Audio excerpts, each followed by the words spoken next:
Mes chers amis, voilà que nous nous retrouvons pour un commentaire du message qui a été donné hier, 25, 25 février, à la voyante Maria Pavlovitch. J'ai eu la grâce, la chance, la grâce plutôt, d'être présente à l'apparition. Maria est en visite en ce moment à Medjugorje et ça nous a permis, nous les traducteurs, d'être présents à l'apparition. Alors c'est un très beau message avec beaucoup d'éléments qui vont nous faire méditer. Avant de vous faire méditer sur le message, je vais comme d'habitude vous donner quelques petites informations.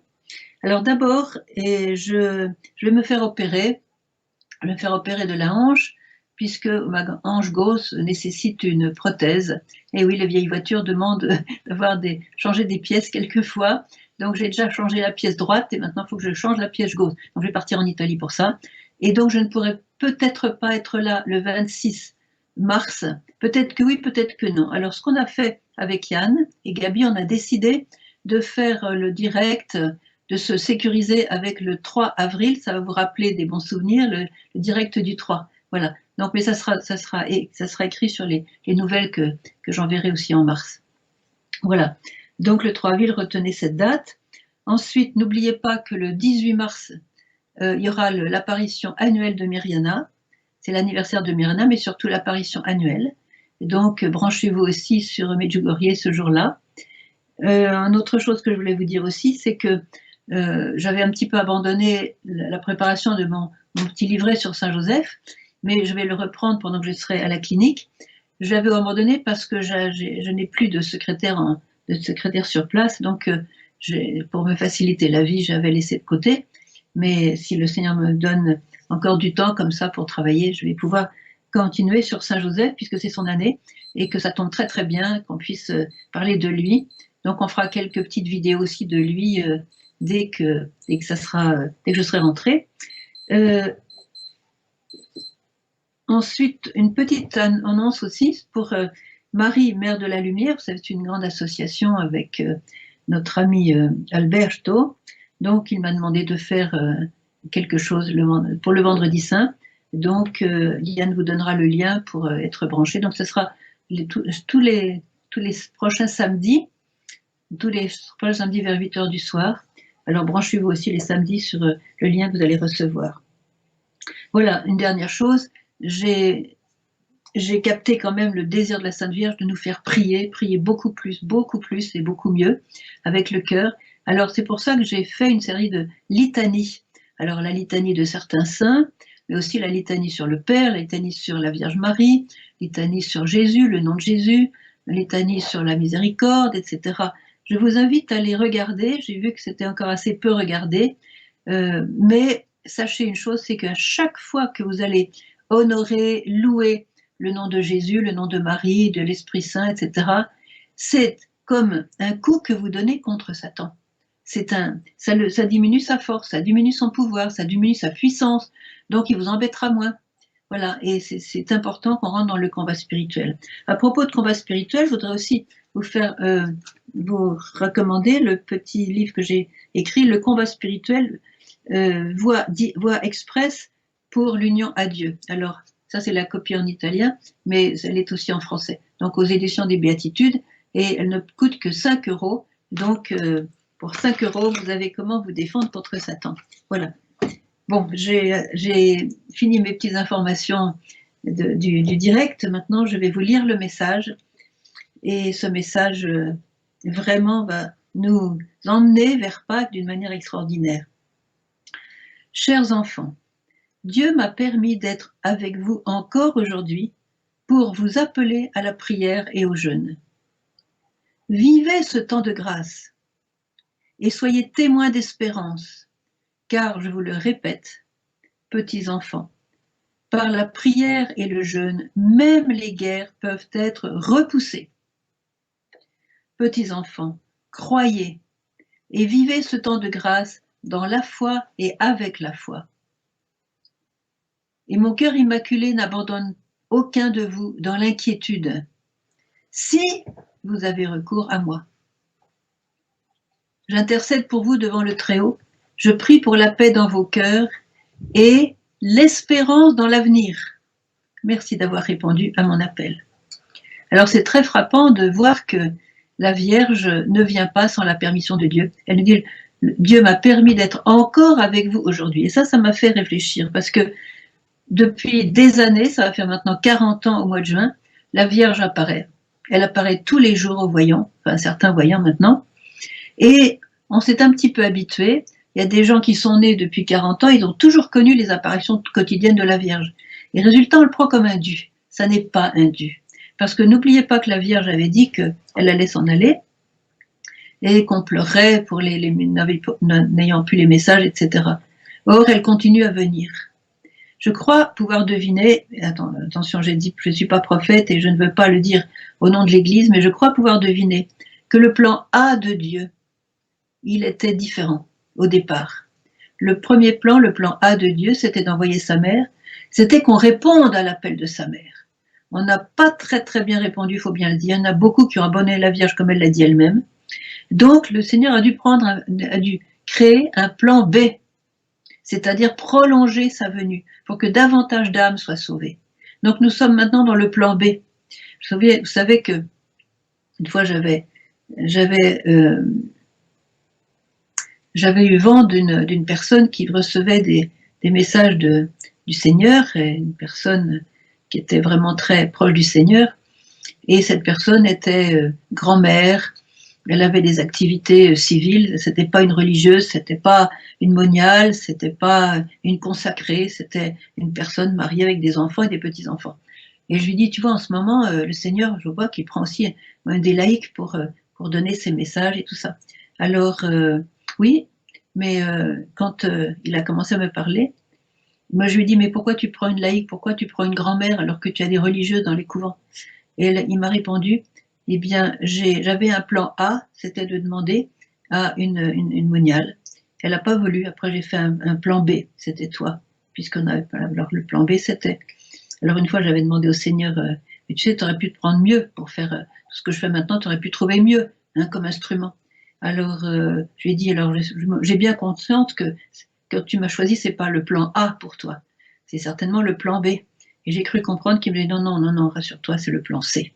Voilà, il faut garder un petit peu son humour avec le Seigneur. Voilà. Donc, c'est pas un dû que la Vierge continue, voyez, elle continue à demander la permission. Et à chaque fois que la Vierge vient, dites-vous que c'est un acte d'amour de la part du Père. C'est le Père qui l'envoie. Et si elle vient encore aujourd'hui, si elle vient encore demain, elle est venue hier, c'est le Père qui dit, allez, vas-y, ils en ont besoin, allez, vas-y, sois bonne avec eux, ils ont besoin de toi, vous voyez. C'est vraiment le Père qui craque pour elle et qui craque pour nous. Vous voyez, ça c'est important de le savoir. Et pourquoi est-elle invitée aujourd'hui à venir, donc, enfin hier, comme elle le dit dans le message, je suis venue encore aujourd'hui pour vous appeler à la prière et au jeûne. Alors ça doit résonner complètement dans vos cœurs et dans vos esprits, parce que la prière et le jeûne, elle en a parlé 150 fois. Je dis un chiffre comme ça. 150 fois, elle a parlé très souvent.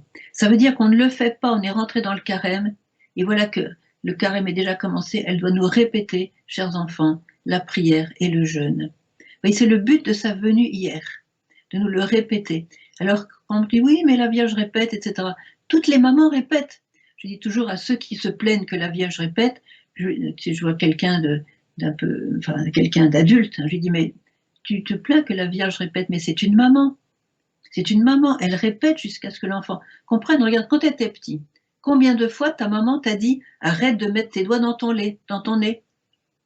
Alors, bah oui, il me l'a dit souvent, bah oui, mais c'est quand tu as fini par comprendre ce qu'elle disait qu'elle ne l'a plus dit, elle n'a plus besoin de le dire. Et si après 40 ans, la Vierge nous dit la prière et le jeûne, chers enfants, la prière et le jeûne, la prière avec le cœur et le jeûne avec le cœur, on en a besoin. On va se plaindre que le monde va mal. Elle nous a donné depuis 40 ans la formule pour qu'il aille bien. Regardez même au début, à la fin du 2e millénaire, quand on est passé au 3e millénaire, elle nous a promis un temps de prospérité si on mettait Dieu à la un temps de prospérité et de paix. Et elle nous a dit, ça dépend de vous. Qu'est-ce qu'on a fait de ce message, voyez? Il y en a qui ne s'en souvenaient même plus. Un temps de prospérité et de paix. Ce siècle sera un temps de prospérité et de paix. Voilà le plan A du Seigneur. Et maintenant, il est obligé de prendre le plan B et d'envoyer sa mère pour nous savonner les oreilles, il dit, écoutez, là, il faut quand même que vous mettiez, maintenant, regardez, le monde va mal. Mais s'il va mal, c'est pas moi qui le fais aller mal. Il faut pas accuser Dieu, c'est pas lui. C'est le fruit de notre surdité à la parole de Dieu. Voyez. Alors, je continue le message. On reviendra au jeûne. Vivez ce temps de grâce. Vivez-le. Alors, vivez-le, ça veut dire regardez en quoi vous avez la grâce. Vous avez la grâce aujourd'hui. La grâce vous est donnée. Et comme le disait Jésus à sœur Faustine, profitez de ce temps de grâce, car vient le temps comment ça s'appelle, Gabi? Le temps du jugement. Allô? Bon, il y a des mots qui m'échappent. Vivez ce temps de grâce, car viendra le temps de la justice. Voilà. Ah oui, il y a la fin. Oui. Vivez ce temps de grâce, car il y aura bientôt le temps de la justice. Il faut profiter de ce temps de grâce. Voyez. Et la grâce nous est donnée. Vous voyez, il y en a beaucoup qui disent, mais ça, c'est pas un temps de grâce. Regardez comme le mal travaille. Oui, mais n'oubliez pas que le Seigneur travaille beaucoup plus que le mal. Le mal fait beaucoup de bruit. Il se fait beaucoup remarquer. Il veut être sur la scène, hein, avoir le micro, être sur la scène, se montrer combien il est ce qu'il est, j'ai pas besoin de le décrire, voilà. Tandis que Dieu, lui, il prépare tout dans le secret. Et quand ça va éclater, ça va éclater. Ce sera le triomphe du cœur immaculé et la nouvelle Pentecôte d'amour. Ce sera l'illumination des consciences. Ça sera des choses magnifiques, vous voyez. Donc, je fais une parenthèse là. J'ai fait récemment une vidéo sur l'illumination des consciences. Ça va aussi vous aider à méditer ce message d'aujourd'hui, parce que c'est ça qui nous attend. Voilà, on va préparer ce temps extraordinaire de la nouvelle Pentecôte d'amour, où tout le monde aura vraiment une effusion du Saint-Esprit pendant un certain temps. Le temps de se repentir, de demander pardon, de changer de vie. Voilà, ça c'est la miséricorde de Dieu. Nous sommes dans ce temps de grâce et on va vers cet événement. Mais c'est vrai que là, pour le moment, on est un petit peu dans la souffrance, dans la misère, dans l'expectative, qu'est-ce qui va arriver. Mais c'est justement en vivant ce temps de grâce. Vous voyez, la Vierge nous dit, ne parlez pas du mal. Je répète, ne parlez pas du mal. Ne faites pas des listes interminables de tout ce qui ne va pas. Car lorsque vous parlez du mal et des châtiments, vous les faites arriver. Voyez?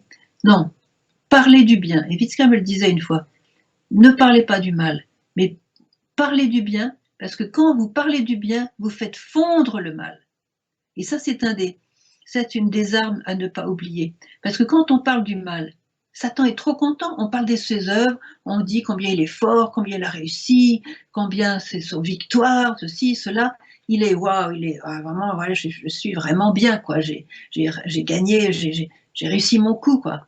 Vous voyez. Donc, et quand on parle du mal, on le flatte. C'est pas tout à fait ce qu'on veut faire, hein, vraiment pas. Donc on va parler du bien et là c'est Dieu qui va être honoré, c'est Dieu qui va être glorifié. On va parler du bien et on va vivre ce temps de grâce en pointant tout ce que Dieu a fait dans notre vie et qu'il va continuer à faire. Et elle ajoute, soyez témoins d'espérance. Alors d'où est-ce qu'on prend cette espérance? Aujourd'hui, d'où on prend cette espérance, je vous le demande. Eh bien, je vous le répète, chers enfants, voilà, par la prière et le jeûne, voilà. Même les guerres peuvent être repoussées. On a peur de la guerre aujourd'hui. On a peur qu'il y ait encore plus de mal. On a peur des bombes. On a peur des inondations. On a peur des tremblements de terre. On a peur de tous ces cataclysmes. Il y en a qui ne pensent plus qu'à ça maintenant.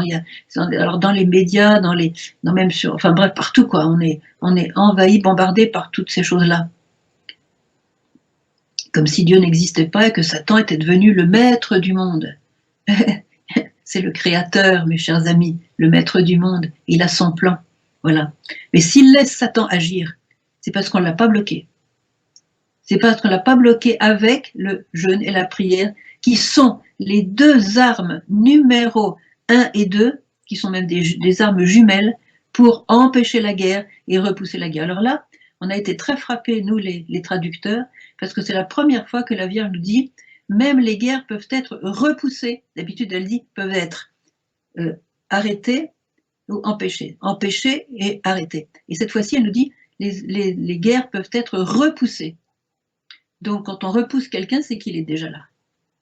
Vous voyez, et la guerre, en quelque sorte un peu déjà là, non pas tellement parce qu'on a des bombes, mais parce que dans nos cœurs, il y a la guerre, voyez. Et c'est pour ça que pendant ce temps de carême, c'est très important de cesser ces guerres qui sont encore dans nos cœurs par le manque de pardon. Vous voyez, encore aujourd'hui, on a eu des textes dans la messe qui sont très clairs sur la nécessité impérieuse du pardon. Vous voyez, quelqu'un qui n'aurait pas pardonné ne peut pas avoir la paix. Et le manque de paix, eh bien, ce manque de paix va se diffuser dans l'Église.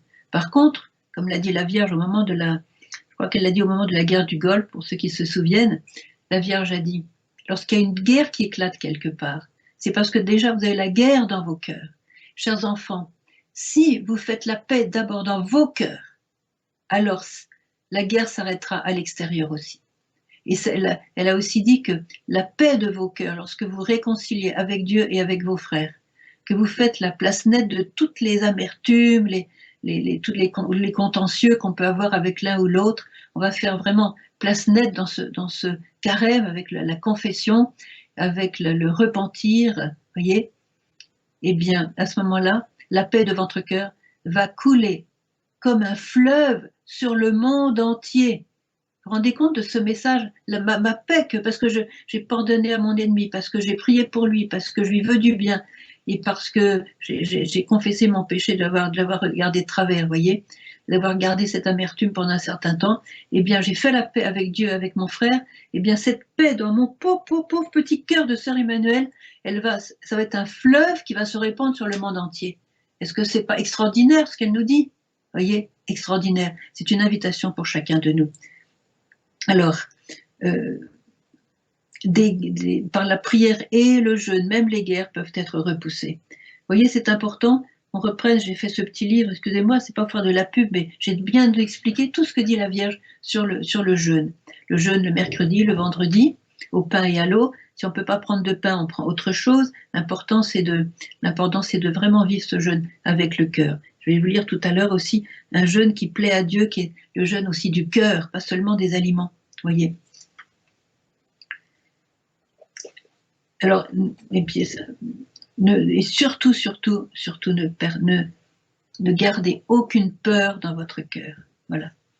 Celui qui craint Dieu ne manque d'aucun bien, nous dit la parole de Dieu. Et c'est plusieurs fois dans la Bible. Le Seigneur est mon berger, je ne manque de rien. Voyez. Alors, dites-vous vous ne manquez de rien pour devenir un saint aujourd'hui. Vous avez tout pour devenir un saint. Mais prenez les grâces, vivez ce temps de grâce pour être témoin de l'espérance, parce que vos voisins, les gens dans la rue, dans le métro, dans le train, partout, ils ont besoin d'espérance parce qu'ils n'ont pas Dieu. Il y en a beaucoup la majorité n'a pas Dieu, ne prie pas. Et si nous ne sommes pas là pour leur donner l'espérance, qui va leur donner? Qui va leur donner? Petits enfants, croyez, voilà, croyez et vivez ce temps de grâce dans la foi et avec la foi. C'est-à-dire, vous l'avez dit souvent, la foi c'est l'adhésion au Christ, l'adhésion à Dieu. Faire une seule chose avec le Christ. Et plus vous allez vous rapprocher de lui justement par la prière avec le cœur, le jeûne, évidemment les autres sacrements, plus vous allez grandir dans la foi. Et elle nous dit quelque chose aussi là, elle nous dit elle nous dit, pardon, excusez-moi, mon cœur immaculé n'abandonne aucun de vous dans l'inquiétude. Voilà, l'inquiétude a saisi la grande majorité de nos contemporains, pour ne pas dire quelquefois l'angoisse, mais pour ne pas dire quelquefois la peur et le désespoir. Et là, elle nous parle soft, elle nous dit dans l'inquiétude. Voilà. Le manque de paix, en fait, le mot nemirus, ça veut dire quand il n'y a pas de paix, quoi. Donc, on peut dire l'inquiétude, le manque de paix. Voilà. Donc, mon cœur immaculé n'abandonne aucun de vous. Si nous sommes dedans, si nous nageons dans l'inquiétude, c'est parce qu'on n'est pas encore complètement avec son cœur immaculé. Je vous invite à reprendre vos consécrations au cœur immaculé pour retrouver la paix du cœur. Alors, je voudrais lire ici, je l'ai ici, un message qui a été donné à la petite Jacinta après les 6 apparitions de Fatima. Et la petite Jacinta, avant sa mort, a reçu ce message qu'elle a transmis à sa cousine, donc sa cousine et son cousin aussi, Lucia de Fatima. Quand le temps arrivera de le dire, ne te cache pas, ne le cache pas. Dis à tout le monde. Alors il y a 4 points. Que Dieu nous donne ses grâces à travers le cœur immaculé de Marie. Deuxième point, que nous devons lui demander les grâces à elle. Troisième point, que le cœur de Jésus veut que nous le vénérions avec le cœur immaculé de Marie. Donc, vous voyez, vous avez le cœur de Jésus. Voilà, il faut les vénérer ensemble. D'ailleurs, la Vierge ici a recommandé que dans toutes les maisons, il y ait une image du cœur immaculé de Marie et du cœur de Jésus. Hein? Et ça se trouve. En cherchant, ça se trouve. Quatrième point. Que nous devons demander au cœur immaculé de Marie la paix parce que Dieu l'a confiée à elle. Autrement dit, à chaque fois qu'on reçoit la paix, c'est Dieu la donne parce que c'est Dieu la source de la paix, mais il la fait toujours passer par le cœur immaculé de Marie. Et nous, les catholiques, qui connaissons le cœur de Marie, contrairement par exemple aux protestants qui n'ont pas pour le moment cette connaissance, cette foi, comme la nôtre, eh bien, de toute façon, pour tout le monde, à chaque fois qu'il y a de la paix qui arrive, c'est parce que le cœur immaculé de Marie la donne. Et comme Marie est une mère, elle la donne à tous ses enfants, quelle que soit sa religion, évidemment, si on a un cœur assez pur pour le recevoir. Et la petite Jacinta ajoute cette phrase que je ne peux pas m'empêcher de vous lire. « Oh, si seulement je pouvais répandre dans le cœur de tout le monde ce feu qui brûle dans mon cœur et qui me fait aimer tellement le cœur de Marie et le cœur de Jésus. » Et oui, le cœur de Marie et le cœur de Jésus. Elle a commencé par Jésus, elle a fini par Marie. Ouais, elle avait 7 ans. Elle avait 7 ans, 6 ou 7 ans. Après, elle est morte de la grippe espagnole. Voilà, avec son cousin, le petit Francisco. Bon, je reprends mon message. Et tout ça pour vous dire que le cœur immaculé de Marie n'abandonne aucun de nous dans l'inquiétude, dans la peur, dans l'angoisse. Et elle ajoute cette phrase, « Si vous avez recours à moi ».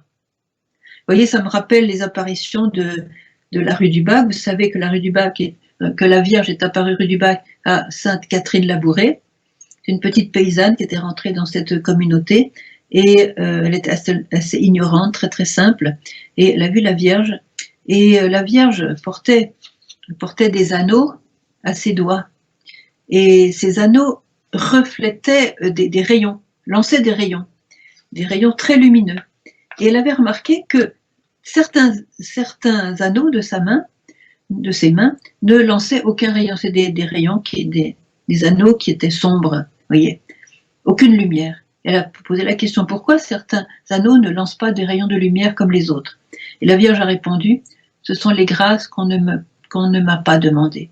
Autrement dit, elle en a plein en réserve, mes chers amis, elle a plein de grâces en réserve. Pensez aux anneaux gris, aux anneaux ternes, aux anneaux sans lumière, aux anneaux sombres, pour que ces anneaux se mettent aussi à diffuser la lumière. Ce sont des rayons qui se perdent parce qu'on ne les demande pas, voyez. Alors priez beaucoup, beaucoup le cœur immaculé de Marie, parce qu'elle a des trésors à nous communiquer, et au lieu de parler du mal et d'écouter toutes ces fadaises qui se contredisent, parce qu'on est dans une confusion sur tous les plans en ce moment, enfin, bref, je ne vais pas rentrer là-dedans. Alors ne rentrez pas dans la confusion qui vous est transmise par les médias, mais rentrez dans la clarté, dans la pureté de cœur qui nous est transmise par la Vierge, dans la paix du cœur que Marie veut nous transmettre. Regardez son cœur immaculé, regardez le cœur de Jésus. Et si elle nous dit, voilà, je n'abandonne personne dans l'inquiétude, si vous avez recours à moi, mais aujourd'hui on a recours à qui? On a recours à la médecine, peut-être. La médecine, elle existe depuis des années. Et regardez dans quel état le monde est aujourd'hui. Ce n'est pas la médecine qui va nous sauver. C'est Jésus qui va nous sauver aussi en se servant de la Vierge Marie. Et celui qui a Marie dans son cœur, il est sûr, il est en sécurité. Maria, la bienheureuse, me disait, tu sais, quand j'arrive à l'apparition, je suis pleine de tous les problèmes qu'on m'a confiés là depuis les 24 heures derniers. Hein? Je suis pleine des drames épouvantables dans les familles, des maladies, des deuils, des crises, des problèmes insolubles. J'ai la tête pleine, le cœur plein de tout ça. Mais dès que la Vierge arrive, tous ces problèmes fondent comme neige au soleil et elle me donne une telle sécurité. Comme pour dire, mais j'ai vécu vos problèmes, j'ai vécu vos souffrances, mais regardez mon cœur, voyez. Aimez Jésus, soyez avec lui, croyez en lui, attachez-vous à lui, aimez-le, priez-le, honorez-le, soyez avec Jésus. Votre seul refuge, chers enfants, c'est le cœur de mon fils Jésus. Il n'y a pas d'autre refuge. J'aurais beau pour construire des trucs souterrains sous la terre, avec des murs de 5 mètres de large et tout ça. C'est bien gentil, j'ai rien contre tout ça. Mais le vrai refuge, c'est le cœur du Christ. C'est lui qui a été transpercé pour laisser passer l'eau et le sang et toutes les grâces qui vont nous sauver. Il n'y a pas d'autre sauveur que lui. Voilà. Alors pensez aux anneaux et réconciliez-vous avec ceux à qui vous avez pensé du mal, vous avez critiqué, vous avez peut-être voulu du mal. Voilà. Purifiez votre cœur par une bonne confession et avancez comme ça avec ce fleuve qui va couler de votre cœur vers le monde. Elle termine en disant « J'intercède pour vous devant le Très-Haut ». Elle n'arrête pas d'intercéder.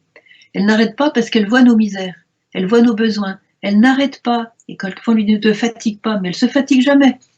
Elle ne fatigue jamais. Elle est tellement heureuse d'être avec Dieu. « J'intercède pour vous devant le Très-Haut. Je prie pour la paix dans vos cœurs. » Vous voyez, je reviens à la petite Jacinta.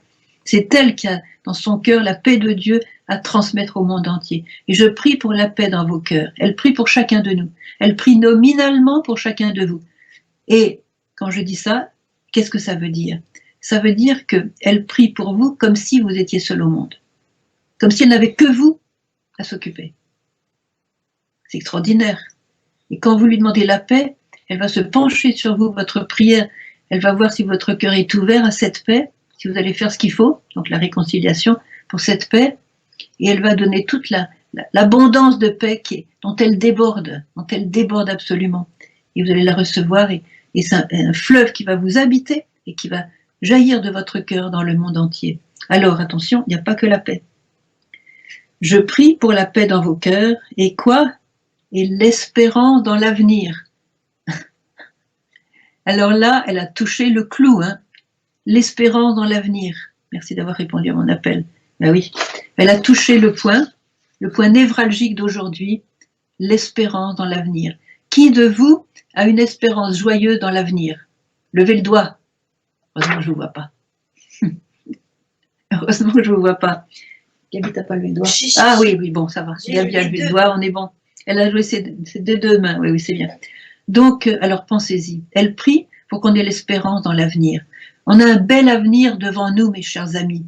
On a l'épreuve, mais regardez, c'est quand même par l'épreuve que Jésus nous a sauvés. C'est par l'épreuve que Jésus est ressuscité. Voyez? Et s'il avait dit non à la coupe que le Père lui présentait, on serait tous complètement finis. On ne serait jamais sauvés. Donc c'est par l'épreuve. Et n'oubliez pas que la Vierge nous enseigne sur la souffrance. Elle nous dit, chers enfants, n'oubliez pas que chacune de vos souffrances se transformeront en gloire. Donc c'est vrai qu'on peut avoir des souffrances aujourd'hui, et on en a. Moi-même, cette histoire de virus, là, tout ça, ça nous embête la vie. C'est vrai. Donc il faut. Mais qu'est-ce qu'on fait? On remercie. Vous voyez, je dirais, Satan veut nous rendre tristes à cause des épreuves. Et vous savez comment on va le vaincre? En remerciant pour l'épreuve. Alors là, il est terrassé.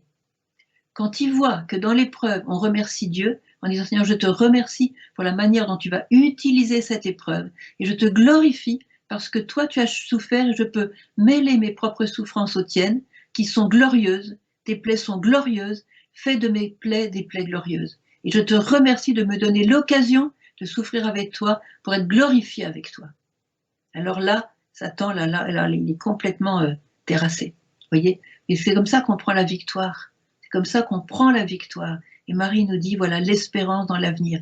Et si en vous, il y a encore un doute que notre avenir sera beau, eh bien, écoutez ce message. Elle prie pour que vous compreniez que votre espérance, que votre avenir sera beau. Même si ça passe par des souffrances. Vous voyez? Alors voilà. Alors moi, je vais terminer par cette belle prière qu'on avait apprise dans ces derniers mois, vous voyez, du père Donnolino, cet Italien extraordinaire qui est sur le chemin de la sainteté, enfin de la canonisation, voyez. Seigneur Jésus, je m'abandonne à toi, au milieu de mes problèmes, au milieu de mes galères, je dirais, voyez. Seigneur Jésus, je m'abandonne à toi. C'est à toi d'y penser. Occupe-toi de moi.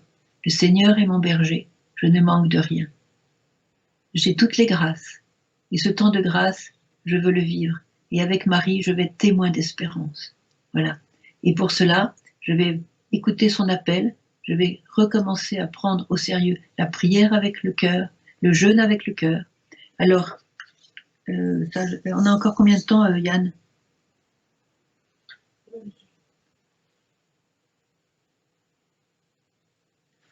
Vas-y. J'entends pas.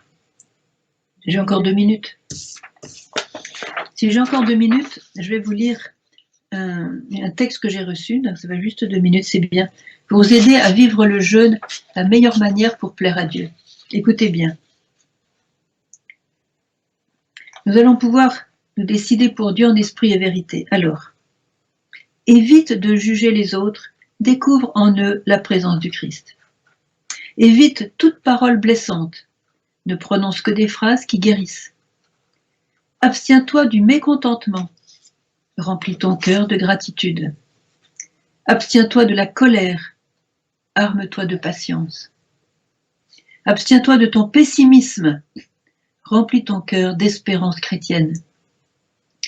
Évite de trop t'inquiéter, remplis-toi de confiance en Dieu et en Marie, j'ajoute. Évite de te plaindre, remplis-toi de reconnaissance pour les merveilles de la vie. Abstiens-toi du stress, remplis ta vie de prière. Abstiens-toi du ressentiment, remplis ton cœur de pardon. Évite d'être hautain, remplis-toi de compassion pour les autres. Abstiens-toi du découragement, remplis-toi de l'enthousiasme de la foi. Abstiens-toi de tout ce qui te sépare de Jésus, remplis-toi de tout ce qui te rapproche de lui.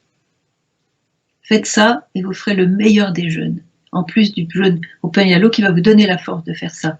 Et ça va vous donner la force avec joie de jeûner au pain et à l'eau, parce qu'autour de vous, il y a des milliers, des millions, des milliards de personnes qui ne connaissent pas Jésus, et Dieu compte sur vous pour les aider. Vous êtes appelés, vous êtes désirés, vous êtes demandés.